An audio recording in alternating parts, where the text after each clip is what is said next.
দেখা যাক 1v2 থেকে 2v2 তে রূপান্তরিত করতে পারে কিনা। KSX এর কাছে একটা বড় সুযোগ চলে এসেছে, জোজোকে হয়তো বাঁচানো যেতে পারে। ফুক্সম্যান তিনি জানেন না এক্স্যাক্টলি কোথায় নক করেছিলেন আর কোথা থেকে সেই প্লেয়ার আসলে রিভাইভ হয়ে গেল। অনলি যে তার কাছে যে স্মোকগুলো আছে এই স্মোকগুলো অনেক ভাইটাল রোল প্লে করবে। সামনের মুহূর্তে এগিয়ে যেতে হবে অবশ্যই। জোজো ড্যামেজ নিচ্ছিলেন অনেকটা, পুশার তিনি এখান থেকে নিজের সামনে আরেকটা স্মোক দিয়ে দিয়েছেন, বাট অনলি যে তাকে এখান থেকে দেখা গেল, but no, he will get picked and finish হয়ে গিয়েছেন।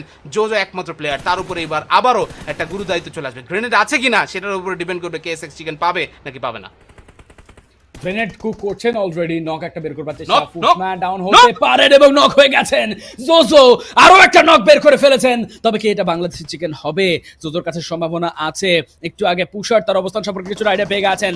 কাভার আছে জোজোর কাছে, কাভার ভার্সেস কাভার পাথর সেটাও পেয়ে গেছেন। পুশার করছেন মোলোটভ, জোজো করছে গ্রেনেড এবং নক করবার একটা চান্স আছে। ড্যামেজ তো কিছুটা দিয়েই দেবেন। 1 versus 1 and it's a Bangladeshi chicken dinner. Oh my God! Yes, it should be a Bangladeshi chicken dinner.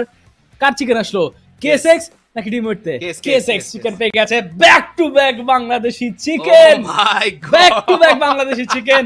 My goodness, অবশেষে KSX সাফল্য পেলেন এবং it's a one man show, it's a JoJo show. কি খেললেন ভাই, পেছনে ডিমোটের সাথে একটু কথাবার্তা বলে নিচ্ছেন। এন্ড একটা ব্যাপার আসলে বোঝা যাচ্ছে যে they all have become friends. দিন শেষে এটাই সবচেয়ে ম্যাটক্যাট আছেন আমাদের সাথে এখান থেকে। ম্যাটক্যাটের পর আমরা কিন্তু দেখতে পাচ্ছি ফয়সাল আছে আমাদের সাথে ফয়সালের পর আমাদের সাথে এসে জয়েন করছেন D46, the man who had the ultimate support and আমাদের এই ম্যাচের মোছেন, that was pretty brutal.